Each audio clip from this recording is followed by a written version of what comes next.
Hello everybody, welcome back to another little video that my friend, the X-Men 99 and I were supposed to work on before, but due to technical difficulties, we decided to redo it again. So here we are with WCW and TNA, the comparison between these two and why it looks like TNA is falling into the same problems that WCW did. We're going to start things off with the Cruiserweight and the XDivision. Do you want to start things off with the Cruiserweights, dude? Right, well, first off, when we talk about the Cruiserweight division, I mean, it was absolutely brilliant when it first started off. Well, we talk about the amount of names that came in. There was, well, Rey Mysterio, one of the greatest to come out of it. And then later on you have Chavo Guerrero Jr. And a great rivalry they had together, which helped define it. Then you have multiple groups like Jamie Noble, Dusty Jury, you have Juventud Guerrera, and also Kid Cash. I don't know if he can Spike Dudley as long as he was a champion. And also there was Funaki, who can go also with one of the greatest, I say, was Gregory Helms. I mean, the man held it for over a year and a half. An amazing guy, but overall the improvement division there was well amazing it was. And you gotta and compared to the Activision then as well, they were practically similar, but also they were different. Many of those differences. Alright, so the X Division, it was a little different from the Cruiserweights. I mean, they had no limit, and it really was true. I mean, these guys did anything they could that we never saw from the Cruiserweights. I mean, we saw them do crazy high-flying moves.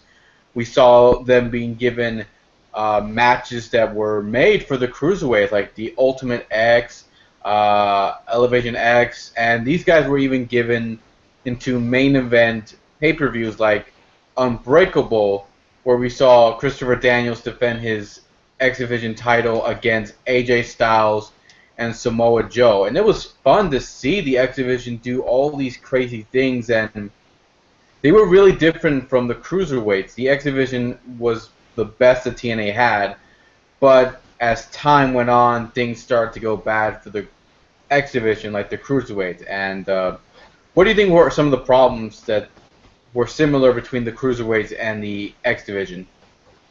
Well, I think the similarities, there are very many similarities, but however, the problems they all had in general was that a lot of them were not getting the right push they needed. I can make several examples. For instance, they brought in a good talent like Ultimo Dragon, renowned both around the world, and yet he never got a chance at the Cruiserweight Championship.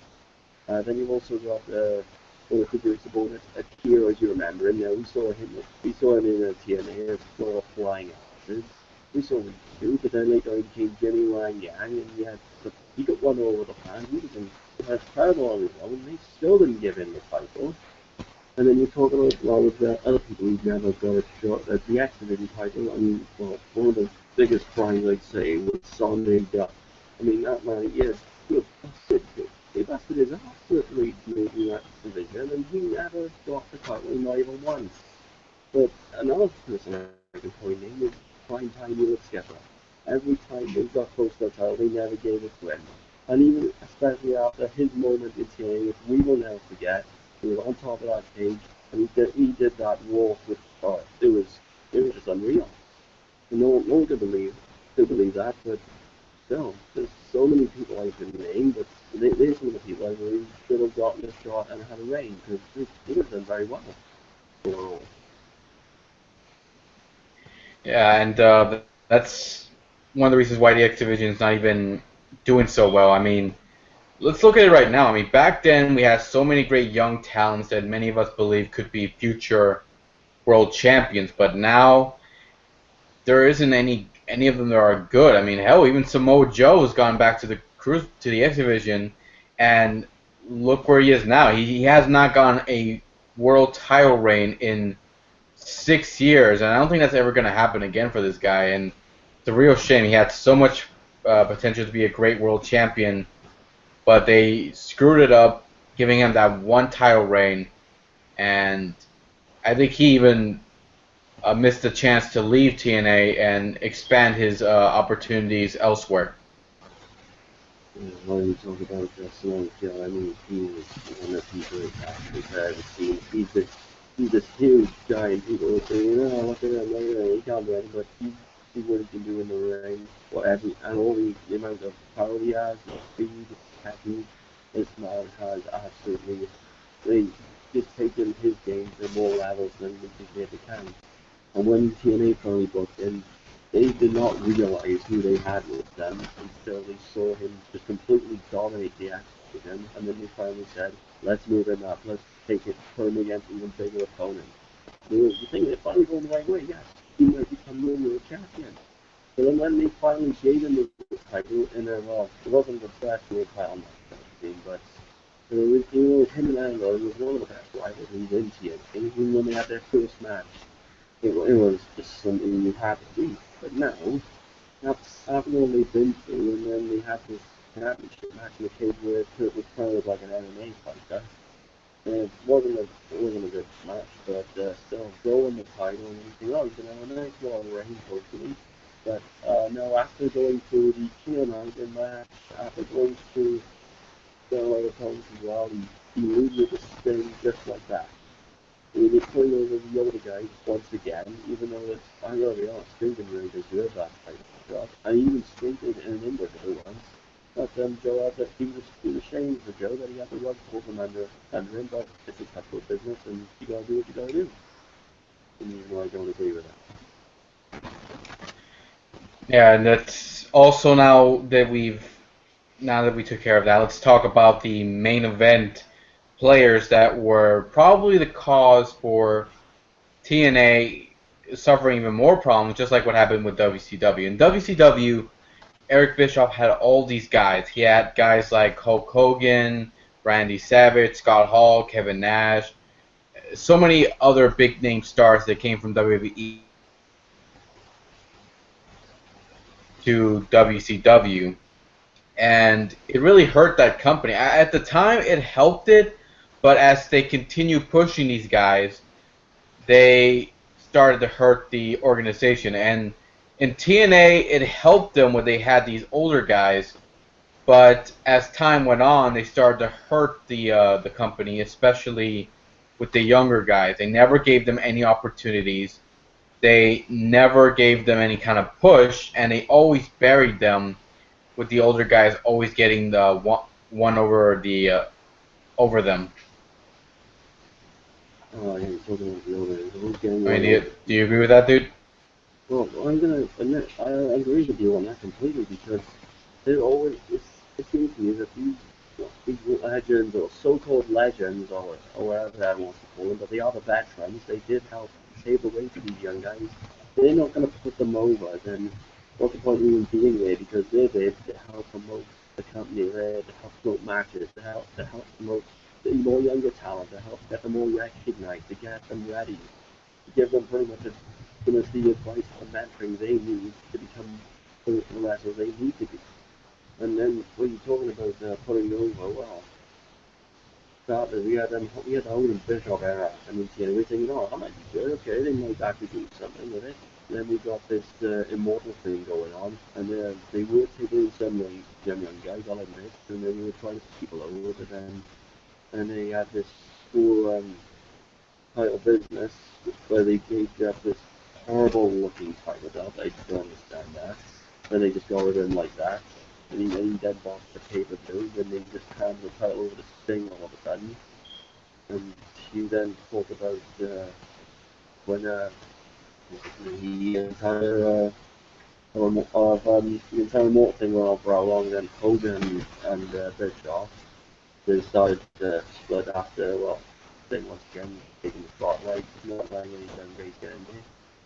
So, anyway, again, I agree with you completely.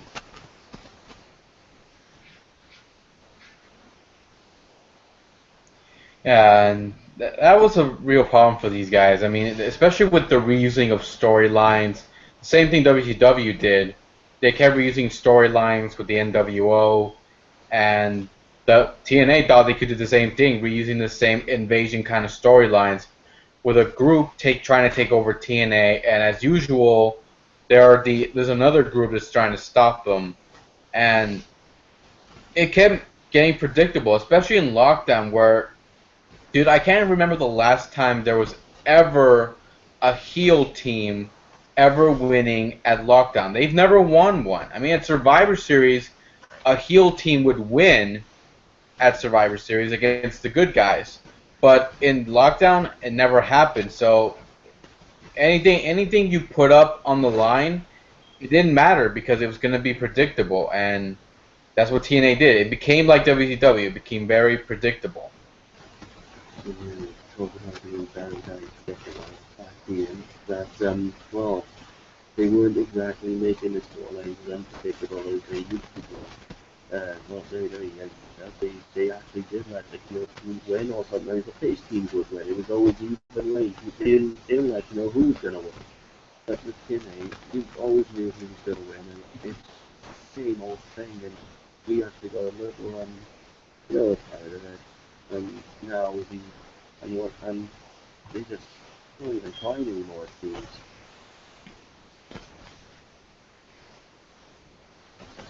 Yeah, and I think one of the things that I really am concerned for TNA about is the direction they're going right now. Because as for those who don't know, Spike TV has decided not to renew with TNA, so they're going to be moving to a new channel called Discovery America, I believe that's the name.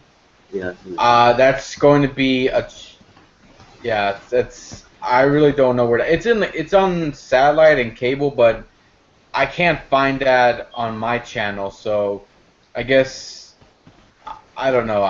I'm really concerned about this direction because I've checked some of the channels, some of these programs they have on this channel, and nothing about it has any sports. I mean, with Spike TV, you had UFC and MMA, but in this channel, no sports whatsoever, and none of the shows I've ever heard of before. I've never heard of any of them. So I guess the question to you is, do you think that this is a bad sign for TNA going to this channel, or do you think this is a good opportunity for them? Well, I'm gonna say the best. I'm gonna be honest. I mean, Spicy is a major network. It has had many great shows there. Actually, I'm not sure. I think Raw Power once in the past, but not then.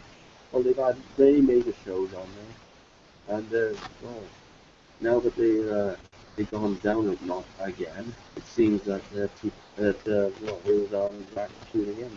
The company is hemorrhaging money. So if we're going to say that, Yeah, that I think is a bad thing. It's a very bad thing right now. yeah. So TNA 2015, I do hope they do remain because I don't want to see anybody lose their jobs. I mean, all these guys and gals have been busting their asses for years. Losing their jobs would be bad for them. And if any of them want a chance to get to WWE, I don't see it happening for many of them.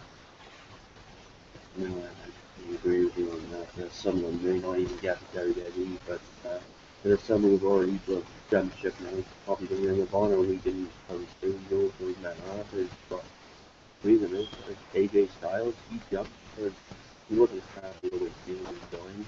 It's like, but however, we have been doing reports, he's doing better now in Ring of Honor. He's earning more money and he's better off there now. And there's then Christmas guys into that area and they followed suit as a team and they're doing alright as well. And if team they keep this up, but they're going to lose more of their superstars and you could very well see the death of TNA just keep going on.